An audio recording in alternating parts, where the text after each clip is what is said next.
How's it going, everyone? This is Andrew Ladisaw with the Greatest City in the World podcast. I have a very exciting guest with me today, Andrew Hreha, who is the Libertarian candidate for the upcoming election to replace Jeff Pyle as our state representative. And Andrew, you're a young man. You're a busy guy, from what I understand. And how the heck did you get to the point where you're running for Pennsylvania representative? Yeah, so that actually, the answer to that question goes back over a year ago. January 2020, I had applied, interviewed, and been offered an internship with the Pittsburgh Pirates in their media relations department, which was my dream internship, I like to call it. I was then a junior at Waynesburg in the Department of Communication with a focus in journalism. And I've grown up loving sports. I was always into sports. And it was a golden opportunity. So I was very excited for that. That was going to be my required internship for graduation. And then COVID-19 hit. Yep. And around that same time, starting senior year of high school, I started getting into politics a lot more. I never really paid attention until I had an intro to government and economics class at Apollo Ridge High School. Yeah. That's what sort of set me off and got me into it. And I had always been an independent. I didn't believe in, the two-party system. I leaned right, I guess, but, I just didn't have, no party fit me perfectly until I found the Libertarian Party. I started watching Larry Sharp and his coverage of COVID-19 and the reaction and the government really takeover because of COVID-19 was finally what pushed me. I said, this is my home. This is my political home. And so with, COVID-19 shutting down that internship, I'm going into the summer before my senior year, I needed an internship. And so I figured, hey, well, what's the worst that can happen? I'm going to reach out to the state party and see if they have any internship program. Wow. I messaged David Vesely, who was our Western vice chair at the time, and I asked, and he said, well, we don't, but it's a good idea. So I went before the state board, pitched an internship. They loved it. And part of that internship was establishing the Armstrong County affiliate of the LPPA. Wow. First time in, I think, around 10 years that we had been affiliated as a county with the state party.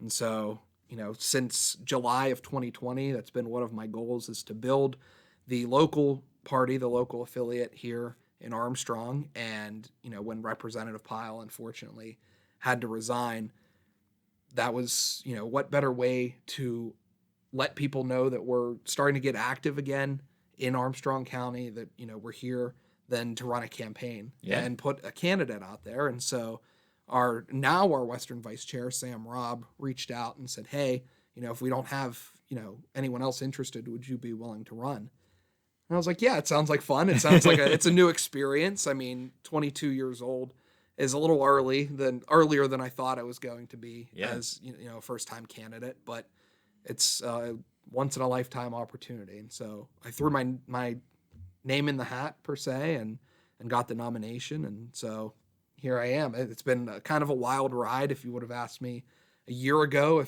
if this would have been happening, I would have told you were crazy. But it's certainly been one of the best decisions I've ever made, despite how, chaotic and busy it gets at times.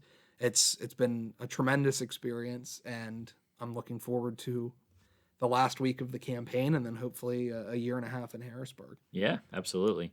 I've been following you on social media now for a while, since I first heard of you, and I've been impressed with where you're at. For 22 years old, you seem like you have a good head on your shoulders. You really know what you're trying to accomplish, and so I'm pretty excited about that.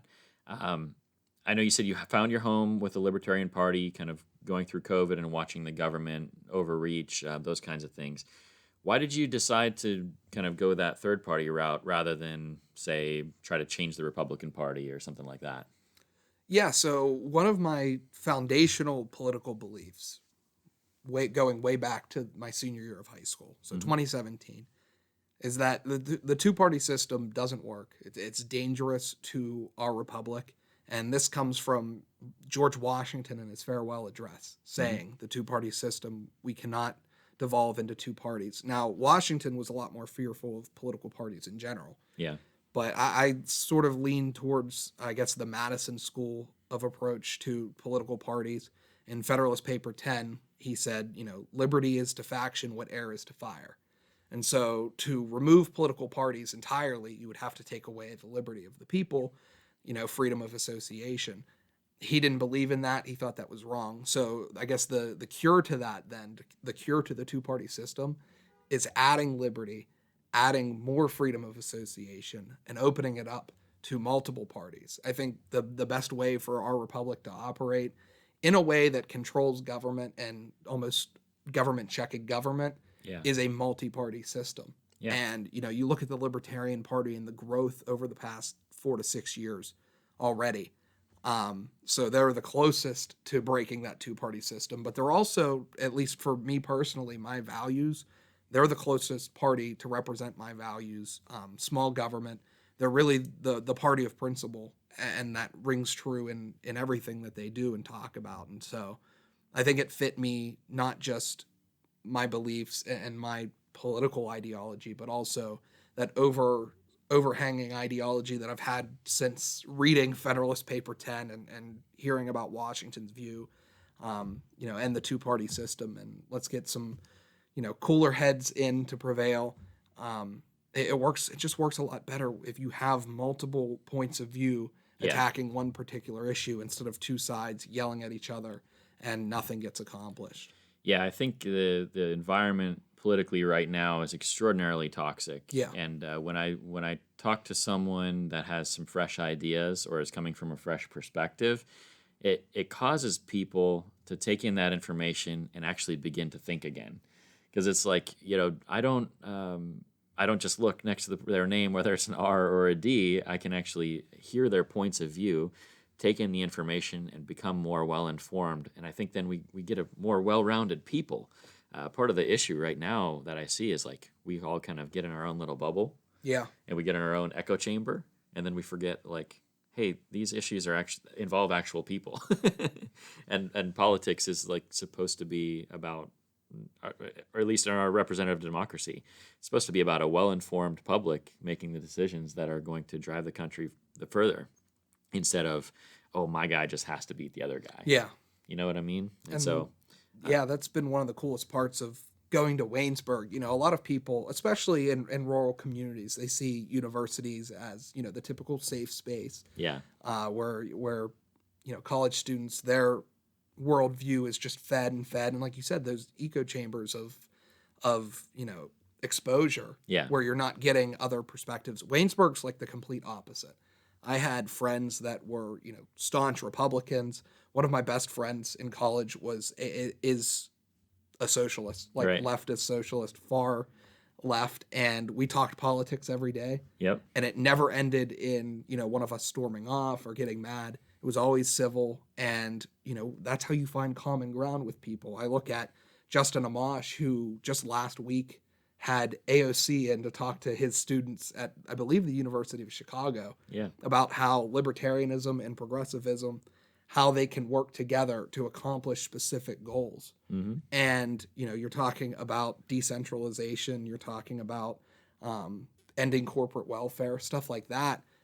And you don't see that anymore. Like right. You said, between Republicans and Democrats, there is none of that. If you're a Democrat and you work with a Republican, you're called a traitor. Right. I mean, Hillary Clinton called Tulsi Gabbard a traitor for running a presidential race and trying to be the Democratic nominee. Right. And that's inconceivable to think of that, Hillary Clinton would call a veteran. She's like a Russian spy and all that. Yeah, a Russian asset, someone who went and fought for our country and then came back and said, we need to end these wars. The fact that she could then, Hillary Clinton of all people, could call her a traitor is just inconceivable. But right.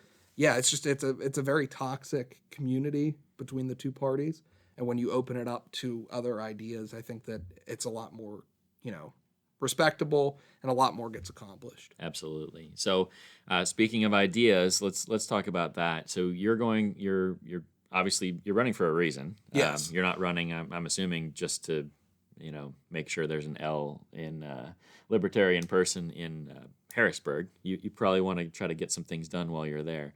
So if you would win, what are you hoping to accomplish over the next year and a half? So my main objective of going to Harrisburg is going to be continuing the work that is being started right now with the ballot referendums. You know, you have a great chance on May 18th to limit the powers of the governor of Pennsylvania. Right now, that's Tom Wolf, but moving forward, it's going to be someone different. Right. And we need to make sure that we check those powers, those emergency powers that over the past year have greatly damaged the state, our economy, and really just our overall well-being in Pennsylvania. We need to continue that work. That's fantastic. It's great that those ballot referendums are on there. And I encourage everyone to go on May 18th and vote yes on those. But that can't be the end of it.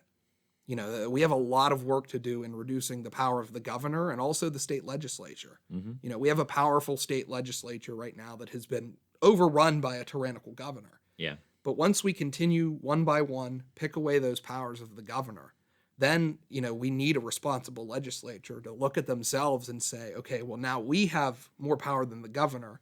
It's time for us to reduce our own powers, which is tough to do. That takes a lot of, you know, integrity to reduce your own powers. We need that. And I think that the biggest focus of my campaign and the biggest focus of my term, if I were to win, is going to be reducing the power of government across the board at the state level.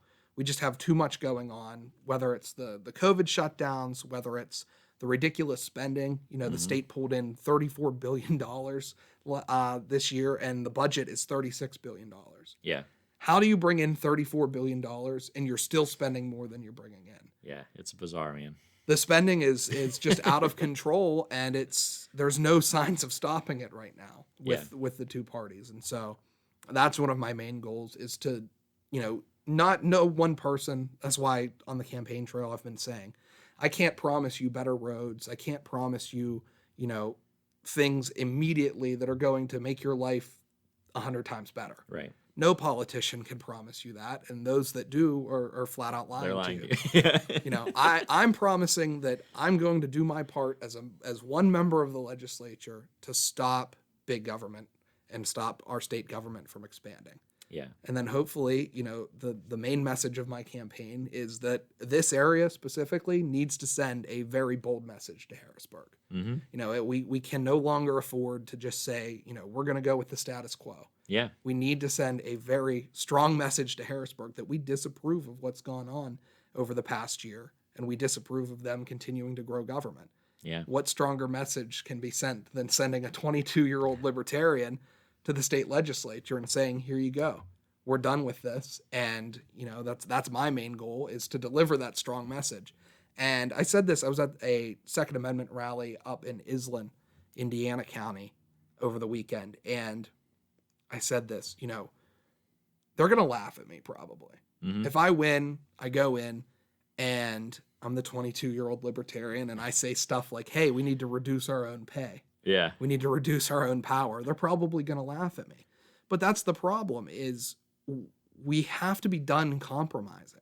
You know, when we say bold stuff like making the state of Pennsylvania a Second Amendment sanctuary, people will say, well, that's ridiculous because the tyrannical governor would never let that happen. Right. Well, that doesn't mean you just stop. That Right. doesn't mean you give in and you compromise.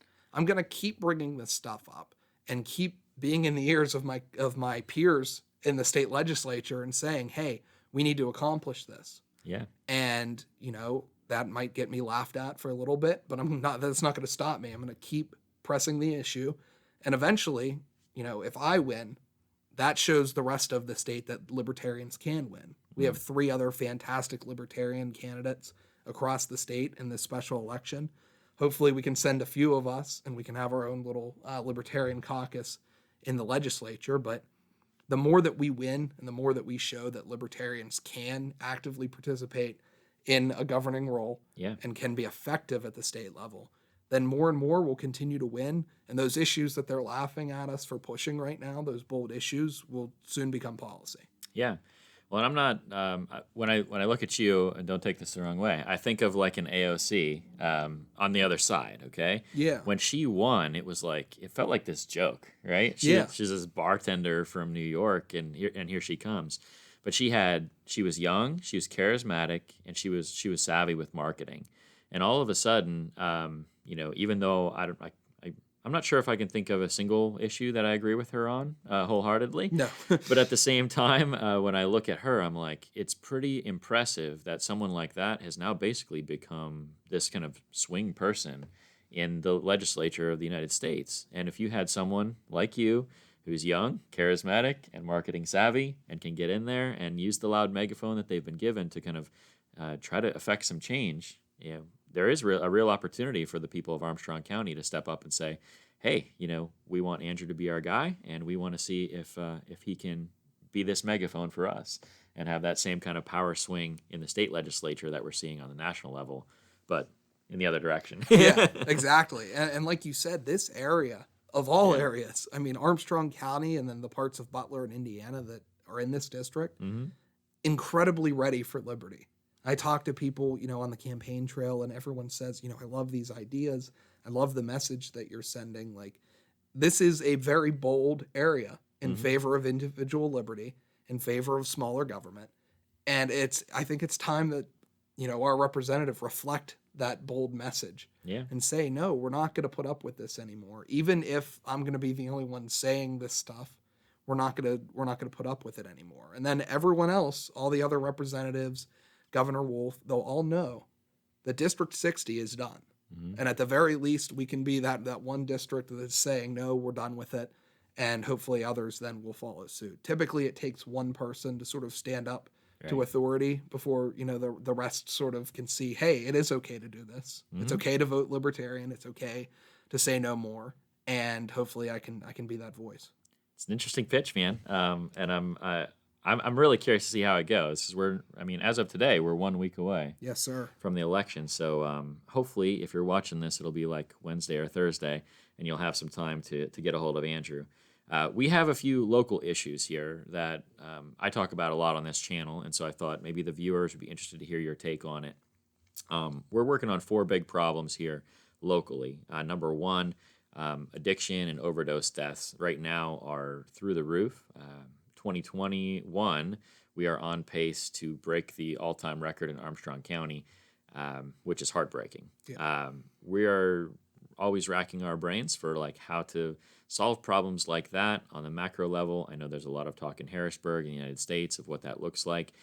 What do you see as government's role, or what would be your role as a representative in kind of helping to solve those more local issues? So I think that the number one problem with addiction is that we look at it the wrong way. No one wakes up in the morning and says, oh, I want to do heroin today. No one wakes up and says, I want to be addicted to heroin. Yeah. That is not the issue we should be trying to solve, because that's not an issue. No one does that. It's just not in our nature as human beings. We need to first think about what leads to addiction and start to cure those problems. I think one of the biggest things is the economy, and especially in Pennsylvania and District 60, we need to open up our economy, allow people to start small businesses. The Cato Institute just put out a study. Pennsylvania is the 32nd easiest state to start and run a small business, which I think is unacceptable. Right. 32nd out of 50. That is not good at all. We have too many regulations on businesses. We have too many occupational licensing procedures that people have to go through. I mean, having to go spend thousands of dollars to become a barber, I think is ridiculous. And it's all of this stuff leads to economic depression.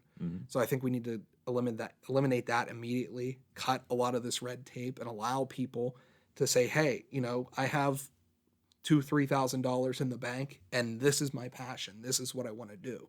A lot of people just settle into a profession or a career sometimes because it's not economically feasible for them to chase their dream, to pursue what they're really passionate about. I think if we allow people to do that, then I think you're going to see a lot of those overdose deaths go down, and you're going to see drug use in general go away. Yeah. I think the biggest stance that libertarians have that a lot of people typically disagree on is, the legalization of marijuana and other drugs. I think that, we're fighting this the wrong way. The drug war not only puts these people in danger because, they're using drugs, they're dealing drugs, they're having more encounters with law enforcement. Mhm. They're also having encounters with other people on the black market who are trying to sell these drugs. Sure. It puts them in a bad situation, but it also puts our law enforcement in a bad situation. We're sending, our police into situations where they're going to arrest a single-use drug user, someone who's not selling drugs, someone who's not even selling like laced drugs, which to me is a violent crime. Yeah. If you're selling drugs that have the potential to kill someone. Sure. We're sending our police officers to arrest a single-use drug user, and that person has a gun. Mm-hmm. It's the drug war, the war on drugs is bad on all ends, whether you're the drug user, whether you're the police officer that's working on it. And so I think we need to, across Pennsylvania, also get rid of that and, start working on actually the healing process, allow our state officers, our local officers to pursue violent crimes, robbery, theft, assault, stuff like that. That's where our police resources should be focusing instead of, like you said, this giant epidemic of opioids. Yeah. How do we fix it? It's not doing the same things that we're doing now, and it's not giving more money to the same things we're doing now at the state level. Right. Because look at any state program, when you add more money to it, it gets worse. Yeah. And you see this with, our state roads, the tolls. I mean, it's insane how much money is now being pumped into infrastructure, and the infrastructure keeps getting worse. Just creates more waste and more, more red tape and regulation between everything. And I agree with you. I think a lot of times we think we're going to have this magic bullet. We're going to pass this one bill, and it's all magically going to solve all of our addiction issues. But that doesn't solve the root. Exactly. The root problem. And so it's interesting because if I talk to people on both parties, normally I get very government-heavy answers at this point, and it's interesting to hear say, hey, we got to solve the underlying economy and then go from there. How about blight? I mean, we're dealing with similar things with blight. You look at a lot of the small towns around Western Pennsylvania, say a manufacturer like PPG left Ford City, I don't know, a couple decades ago at this point. When Eldra left, I guess that was kind of the final emptying of that plant. So when that left, then there's this vacuum, and we see our neighborhoods gradually start to decline. I'm assuming similar answer for that. Yeah, I mean, I think that solving the local economy and allowing people to prosper within the market is the easiest solution to that. The area has to be marketable. Mm-hmm. It has to be competitive in the market. And like I said, 32nd out of 50, all of Pennsylvania right now is not able to compete in the market. Mm-hmm. But if you look at areas here, especially, we have this beautiful landscape in District 60. I've always said this. I said this actually on Pat Ford's show with LPTV. A couple summers ago, I worked at PennDOT, and one of my foremen, he was a real big fan of God's Country by Blake Shelton. Mm-hmm. And I asked him, I said it would come on the radio all the time, and he'd crank it up and sing along to it. I asked him, why do you love this song so much? And he said, because we live in God's county. Yeah. He said, Armstrong County is God's county. Look at how beautiful it is. Nice. We really do. Yeah. It's a very unique area as far as the landscape and the surrounding woodlands, the recreation that we have with our outdoor activities. So why can't we get people to stay here? Mm-hmm. And it's simple. The economy is just not diverse enough. It doesn't allow for many opportunities, and there's too much regulation from the government. Yeah. If we open that up and we get people to come in to start a business, I was talking to someone after the candidates forum in Kittanning, and they said, what does that ideal economy look like? And I said, it has to be a healthy mix and a healthy and competitive mix of small local businesses, mm-hmm. The ones that are still standing right now, thank heavens, after the year that we saw. Right. A lot of small businesses went under and aren't coming back mm-hmm. because of the ridiculous government regulation of COVID-19. But the ones that are still standing and operating, it looks like a lot more of those. We allow more people to start those small businesses and thrive in the market. And then also some bigger businesses coming in, like you said, PPG, a lot of what you're seeing in Pittsburgh, but it has to be a good balance of that where those small businesses can compete with those bigger businesses that are coming in. Yeah. And so it's a tough balance to struggle. And like I said, I can't fix that in a year and a half. Right. No one can fix that in a year and a half, but we have to at least try to start that process of opening local areas like the 60th district to more small businesses, to some bigger businesses. And I'm telling you, once we get people here and we create an economy and an environment that is open and engaging to those people, they're going to stay because of how beautiful it is. The sense of community that there is in the 60th district. When people come here, they're going to stay. Yeah, and I mean, one way that I think that libertarian principles really appeal to me is Armstrong County. It's very difficult because we kind of are in this this balancing act where we're trying to bring businesses in, but then they look at our population and say, well, there's not enough people there to make sense for that business to come in. And so then we're like, well, how do we raise the population? Well, you have to have good jobs from these major businesses in order to raise your population. And so it's like we have to have some more tools in the toolbox that are now kind of locked in Harrisburg. Like if we were able here to, cut taxes drastically or decide how we want to fund our own schools, or we could, decide a lot of these different things. Like right now, our property tax levels are basically locked in because of the way that schools are funded. And if we were able to make that decision on a local level as a county, we could maybe get more creative and allow these businesses to come in, build new buildings without paying some of the highest property taxes in the state. And so it's like we have to wrench power back from the state somehow. Otherwise, Armstrong County, these big problems they're almost impossible to solve. Yeah, I agree. Yeah. I mean, and that's the problem when you have that strong centralized power in Harrisburg, and that's the thing too. They have all this power, and yet they don't do any of the things they're supposed to. I talked a lot, especially at the Second Amendment rally, obviously, but about this idea that we're doing this backwards, where individual counties like Armstrong, like Indiana, like Westmoreland, they have to stand up and declare themselves Second Amendment sanctuaries. The right to self-defense doesn't come from government, doesn't come from the Constitution. That's a God-given right.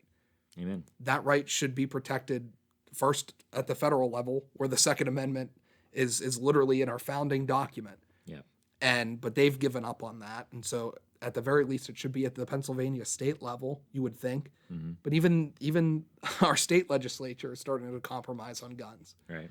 And so now, it's basically come to the counties. And so I think that the state legislature ignoring the rights that they are supposed to protect, the rights that we send them to protect in Harrisburg, and then also going completely out of what their intention is as a governing body at the state level, creating all of this economic hardship in areas like District 60. It's policy coming from Philadelphia County, from Allegheny County, that is now being applied to this area. And it just shows that one-size-fits-all government, whether it's from the federal or the state level, does not work, especially in a diverse state like Pennsylvania. Yeah. It's interesting, too. I mean, one of the other problems is empty towns. We already kind of talked about that. The last one is like ineffective, inefficient local governments. Like I know a lot of the cities and stuff, they're really burdened by the regulation and burdened by how to be able to run. How would you work with local towns, local municipalities, local townships? How would you work with them to kind of help them to move the ball forward, so to speak? I honestly think that taking these, whether it's an adoption of language, whether it's an actual ordinance, local municipalities standing up for the rights that we are given by God in defiance of federal and state laws, I think is the best way to do it. Okay. Empowering counties like Armstrong to say, hey, we are a Second Amendment sanctuary. We will not enforce laws from the state level or from the federal level. And a lot of people look at that and it's in our nature to say like, no, that's wrong. We're breaking federal law. Well, if the federal law isn't moral, isn't justified by the Constitution, by any basic understanding of a republic or a federal government, their roles, what their intended roles are supposed to be, then is that law even just? We need to Right. start looking at the morality of our laws and at the local level standing up and saying, we are not going to follow immoral laws. We are not going to comply with it. And when enough counties do that, enough municipalities do that, that in itself sends a message to Harrisburg and says, hey, what are we doing wrong here? 75% of our counties are Second Amendment sanctuaries. Right. Maybe we should be a Second Amendment sanctuary at the state level. Yeah. And so empowering them to do that, to, pass ordinances, and really empowering people, at the individual level to get involved with their local government, whether it be their council at the municipality level, their commissioners at the county level. You need to get involved with these local offices and try to enact some change. There's some awesome stories from libertarians across the state and across the nation that have gotten very libertarian leaning ordinances passed at their city council, even as far as the county level. Yeah. And so I think that really, it takes one person, and one person can affect change in a group of people, and that group of people can affect change at the county level. Yeah. And if enough people do that at their county levels, it can bring about massive change at the state level. That's what this channel is all about. I don't Yeah. know if you've seen any of the videos that we've done, but it's individuals in the town helping their neighbor, us coming together as a community, supporting our local business. That's what this is all about. And it's we have to get back to individual responsibility and stop looking for someone else out there to save us. It's on us. If our community's falling apart, it's not going to be anyone else's fault but our own. And so if we can kind of take that responsibility back at the local level, man, it changes everything. Oh, I agree 100%. Yeah. And that's why one of my big campaign platforms is fiscal responsibility. $90,000 a year is what I will make if elected. Mm-hmm. First off, I don't even think it should be a full-time job. Because the less time our legislature spends in Harrisburg, legislating, the less time that they have to take your rights away. So I think that, first off, I'm going to be advocating strongly for a part-time legislature in Harrisburg. But on top of that, $90,000 a year is ridiculous. I believe it's top 5 in the nation, Pennsylvania is. Mm-hmm. And so day one is another thing that will probably get me laughed at. Yeah. I'm going to say, hey, we need to be paid less. Yeah. We need to go down to $60,000 immediately. And I'm going to challenge every single member of the state legislature to, if we're not going to pass this, we need to pledge that $30,000 a year that we're being paid is going back into our districts for voluntary programs like food banks that actually help people. Right. Who feeds more people in Armstrong County? The local food banks or the government? Right. It's the local food banks because they know how to operate. They're operating within the market, and they know they have to use their resources correctly, right, or else they won't be able to feed people anymore. Right. The government has no concept of that because they have the ability, if they wanted to pass higher taxes and force you to fund them. Right. Food banks can't do that, and because of that, they're able to, create a better service for people. Mm-hmm. And so that's my plan. If I win immediately, $30,000 every year is going to those community programs like food banks.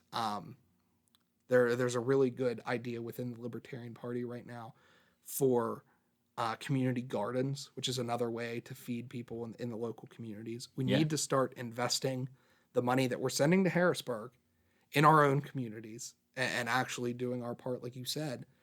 Because once we take that individual power back and we take that responsibility back, then you'll see our areas like ours start to grow. Mm-hmm. And you'll see that dependency on government, whether it's at the state level or the federal level, that starts to dwindle and diminish. And we can really start to build at home again.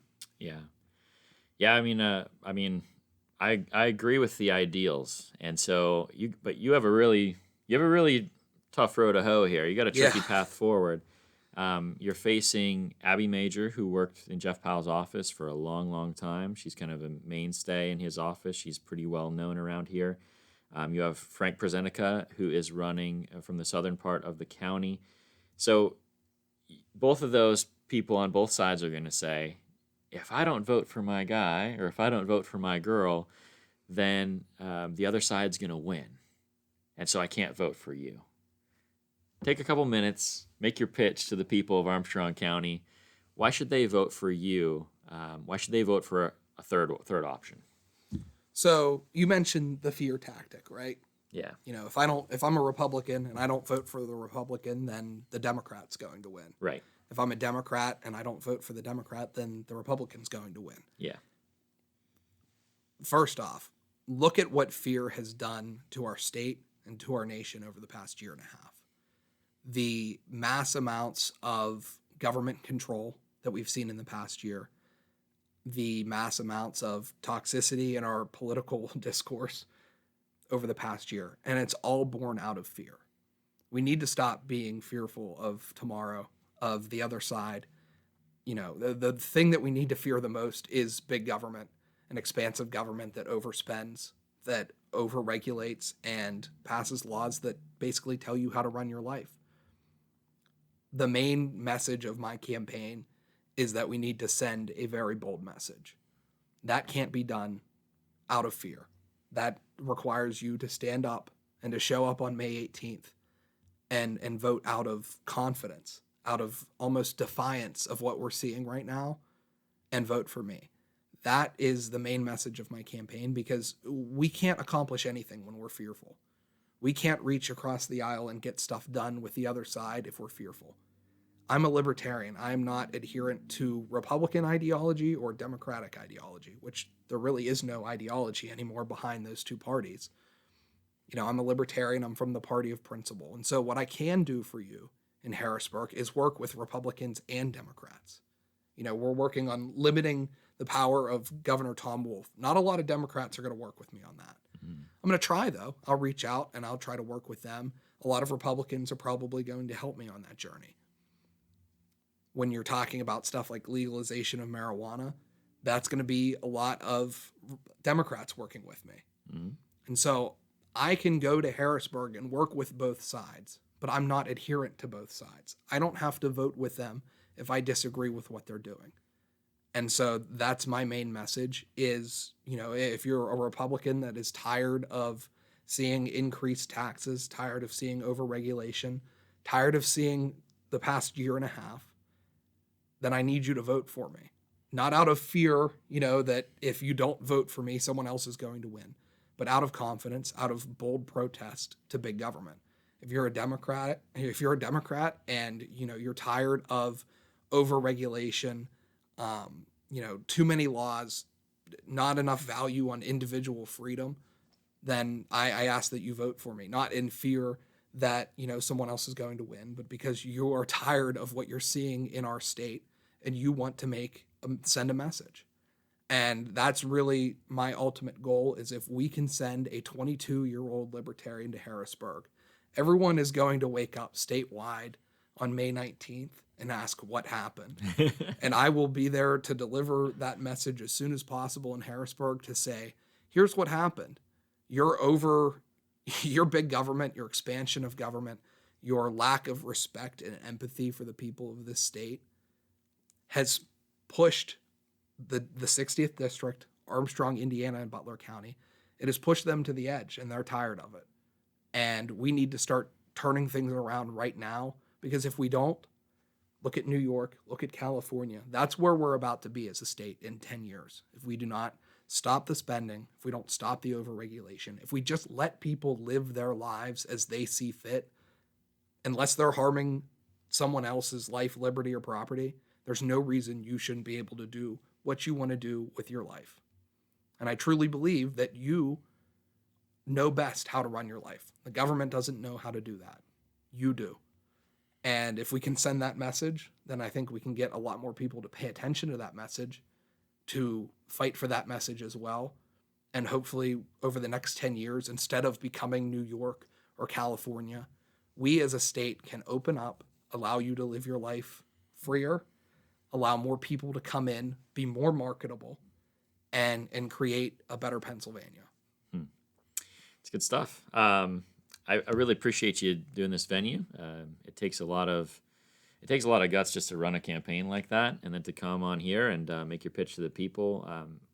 I think it's really important that people hear from you, they understand what you're all about, and when they see your name on the ballot, I hope they remember this conversation, and they'll be able to tie some of the ideals to their vote when they actually make their selection. So I appreciate it. Last thing, how can people follow you, support you? If they have more questions for you, how can they get a hold of you?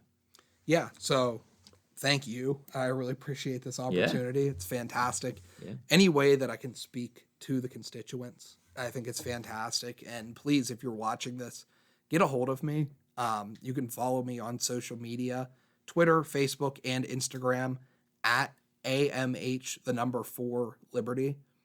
That is across the board where you can find me. Please send a DM. I run all of my social media accounts, so I'll be able to respond to you quickly. Nice. Also, my website but AMH4Liberty.com. That is my campaign website. On there, you will find my personal email address. And so if you prefer email as a means of communication, please reach out to me there as well. Again, that's my personal email. It's not some campaign email. So you can reach me directly and I'll be in touch with you. I love talking about the issues. I love doing stuff like this, podcasts. And so please reach out no matter where you're coming from, whether you're a libertarian or a Republican, Democrat, far left, far right, it doesn't matter. I like talking the issues with people, and hopefully we can, find some sort of center ground wherever you're coming from that we can agree on. And Nice. Most importantly, May 18th, please, I'm begging you, we need as many people to vote as possible. Even if you watch this and you're not convinced and you're voting for someone else, I encourage you to vote because we need as many people participating and paying attention as possible, especially in these local races because they are so very crucial. I obviously, though, encourage you, Andrew Hreha, Hreha. There will be a little L beside my name on the ballot. Anyone, regardless of political affiliation, can vote in the special election and can vote for me in the special election. And also the ballot referendums. I'm encouraging everyone. Yes, yes, yes, and no on the 4 ballot referendums. But make sure you check those out as well because they are just as important as my election, even more important, I would say. And so thank you very much for your time, for listening to this, and I'd appreciate your consideration on May 18th. Yeah, well, thank you for coming on, my friend. You have the best first name in politics. Yes. I can say that with absolute certainty. So if you're into it, go vote for Andrew coming up May 18th. I appreciate you guys watching.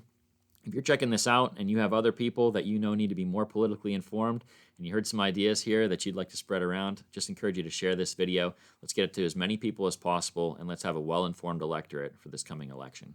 Thanks for watching, you guys. Talk to you soon.